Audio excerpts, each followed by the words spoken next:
The princess no one could dumbfound. Once upon a time there was a king. He had a daughter who was so quick of tongue and clever with words that no one could dumbfound her. Therefore, the king promised that a suitor who could do just that would have the princess to wife and half the kingdom besides. There were many suitors, I would imagine.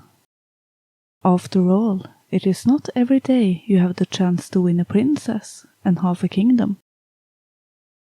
The gates of the king's palace didn't stay still from this time, as the suitors came in droves from east and west, some riding and some on foot. But none of them could get the better of the princess. After a while, the king made it known that those who tried but did not succeed would be branded on both ears with the king's great branding iron.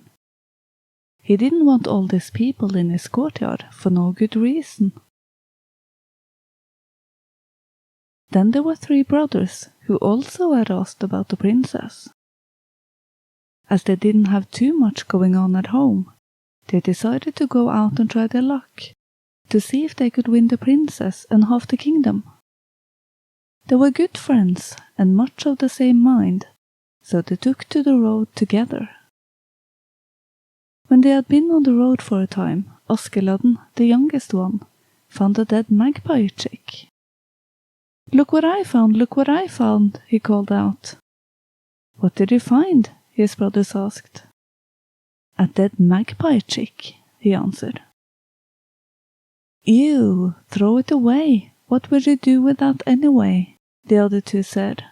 They always considered themselves the wiser. "Oh, I have things to do, I have things to plead, I can plead this," Askeladden said. When they had walked a bit farther, Askeladden found an old hoop lying on the road, and he picked it up. "Look what I found, look what I found." "What have you found now?" his brothers asked. "I found an old hoop." "What would you use that for? Throw it away," the 2 said.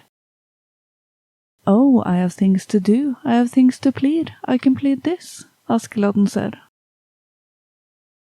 They continued on their way, and after a little while, Askeladden found a potjar and picked it up.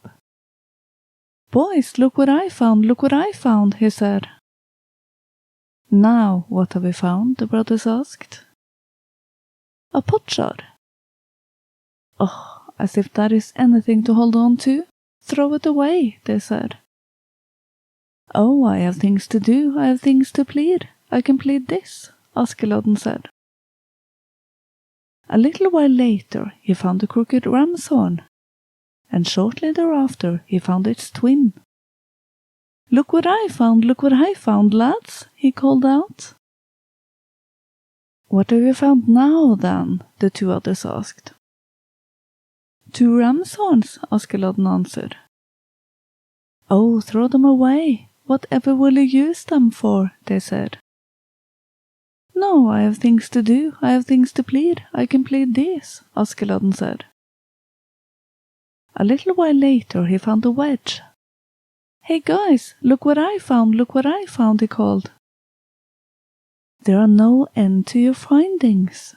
What did you find this time?" the 2 elders said. "I found a wedge," he answered. "Oh, throw it away. What will you use that for?" they said.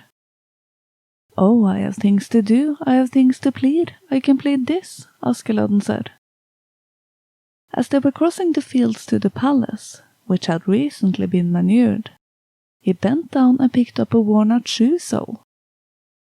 Well, lads, look what I found, he said. "If you could only find some common sense before we get there," the 2 said. "What did you find this time?" "A worn-out shoe sole." "Ugh, as if that is anything to pick up. Throw it away. What will you use that for?" his brother said. "Oh, I have things to do, I have things to plead, I can plead this. If I'm to win the princess and half the kingdom," Askeladden said. Yes, it looks like he'll do just that, they said. Then they arrived at the palace, and they gained admittance to the king's daughter. The eldest went first. "Good day," he said. "Good day to you," the princess answered, twisting in her seat. "It is awfully warm in here," he said. "It is warmer in the embers," the princess said.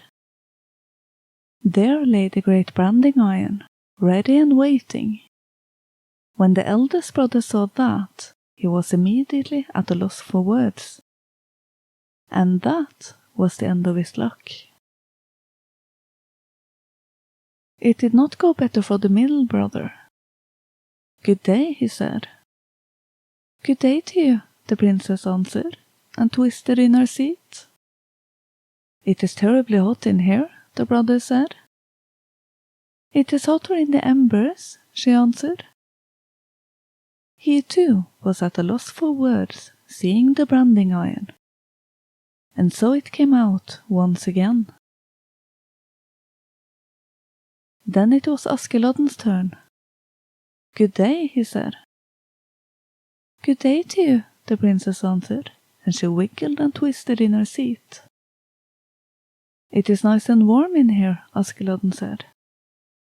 "It is warmer in the embers," she answered. She was not happy for the third one coming in. "Would it be possible to roast my magpie in there?" he asked. "I'm afraid she'll burst," the king's daughter said.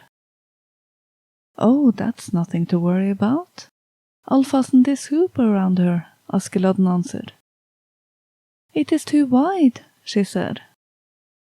"I'll drive in this wedge," Askeladden answered, and took out a wedge he'd found. "The fat will run off her," the princess said.